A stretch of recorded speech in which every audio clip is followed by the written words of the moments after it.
What's happening, everybody? This is Joe Bravo and Mo Bravo's Knife Reviews, and today I get to unbox my Holt Haptic.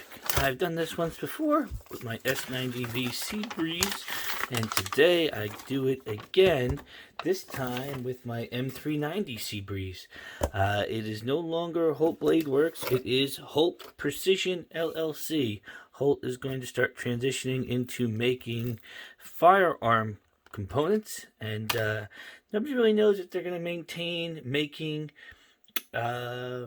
blades or not. I mean, we're all assuming that they are. We're hoping that they are. This very well might be the last batch of haptics coming out. Nobody really knows at this point. So much so, Holt's not even making it to Blade Show this year. So nobody really understands or knows what's going on over there. But we're going to keep buying their knives anyway because they make a high quality product. This is the Holt Haptic Sea Breeze. Oh man, I'm so glad that's like a bronze. Oh yeah, I know it looks black. It's not. It's bronze. Oh yeah. Look at that color scheme. Holy cow. The pictures don't do any justice. Scales are burnished. They are hot fire with that ano. Terrific detent. Let's see how that drop shut is. Perfect. Oh, yeah. Woo! Awesome. Oh, look at that burnished scales. So they only anodized the lows. And, oh, yeah, look at it. It just glistens the way that they burnished those. Oh, and I love the milled with the bronze. That is awesome. Oh, ain't nobody going to have one like this. I promise you that. Oh, yeah. Look at that milling. It looks like when I'm at the ocean. Sea breeze, baby. Yeah. Now, it does come with the Solinco card. So, you can make sure it's all validated and registered and approved. It also has the detent Allen key. One of the cool things about the Holts is they give you the ability to dial in your detent.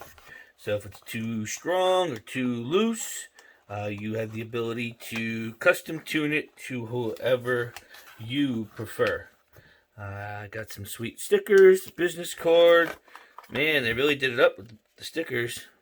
My buddy Cliff's going to enjoy these. He likes the lions. I'm going to hold on to these two for him. And keep the rest in the box.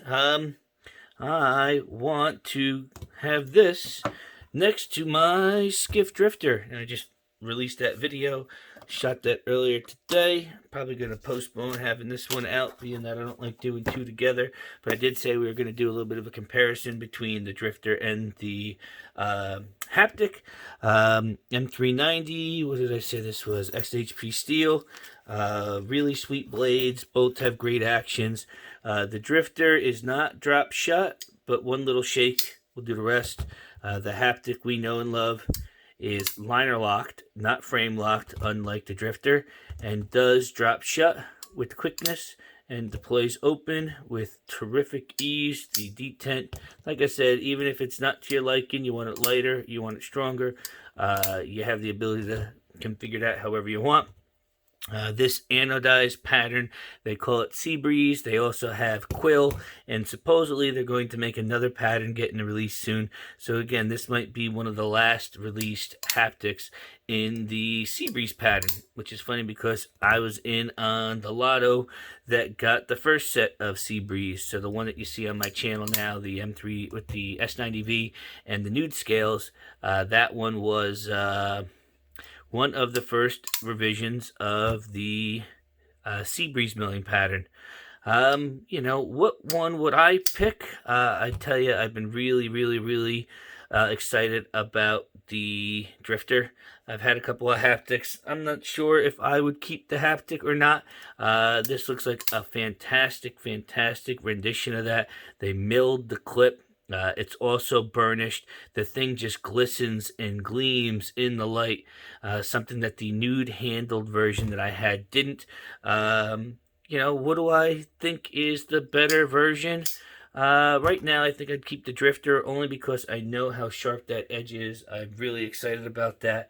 I like how thick the handle is, really helps my palm. Do I think that the Haptic is less of a knife because it's not as thick? I do not.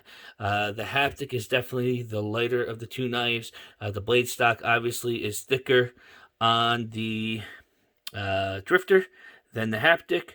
The drifter, you might get a little bit more on the cutting edge, just maybe a quarter of an inch just by the eyeball. No sharpening choil on the drifter. You get the sharpening choil on the Haptic. I don't have any issues riding the lock bar with the Haptic, being that it's a liner lock, that I do with the Haptic, being that it's a frame lock.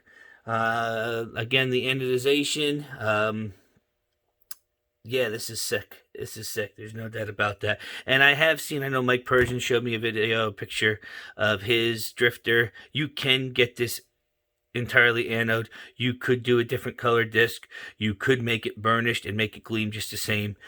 So if that is the style that you want with the drifter, you have the ability. Just as well, unfortunately, you don't have the option. You got to buy it secondary if a configuration that you like, because the Haptics don't let you buy their knives the way you want. You get to pick whatever knives you got picked to buy this week. And, that sucks, because if you're going to spend $900 on a knife, $1,000 on a knife, you should probably be able to pick what exactly it is you want. But it's also keeping that hype train running, because you get chosen to be able to select the knives that they have available. And with that, there's a little bit of exclusivity to it. Unlike Skiff made blades, where somebody could say, fuck it, I'm not going to pay the secondary price. I'm just going to call Steve and be like, hey, Steve, I want you to make this configuration. Let me know when it's done. I'll give you the money. And it all works out in the end. So it's a really interesting perspective. The two different knives, the secondary on both. Obviously, the Holt is a little bit hotter. I don't think either knife is bad. I think in these two configurations, I would take the drifter over the Haptic. If I had to compare, we had the culprit out before. This over the Spectre, I don't think I would do that. I think I would choose a Spectre over a culprit, but I think I would select a drifter over a Haptic. And those are just my interpretations. Again, this blade's freaking awesome. It's built like a tank. This one is a little thinner. Definitely a sweet knife. Better probably everyday carry because of its small footprint. But again, I don't think either knife is going to be a detriment in your pocket. They're both around that same price point. And I'm really looking forward to hearing what you guys think about these two knives and what one you would select. Well, I don't want to take too much more of your time. This is Joe Bravo, Mo Bravo Knife Reviews, signing off with this Haptic and Skiff Drifter comparison video.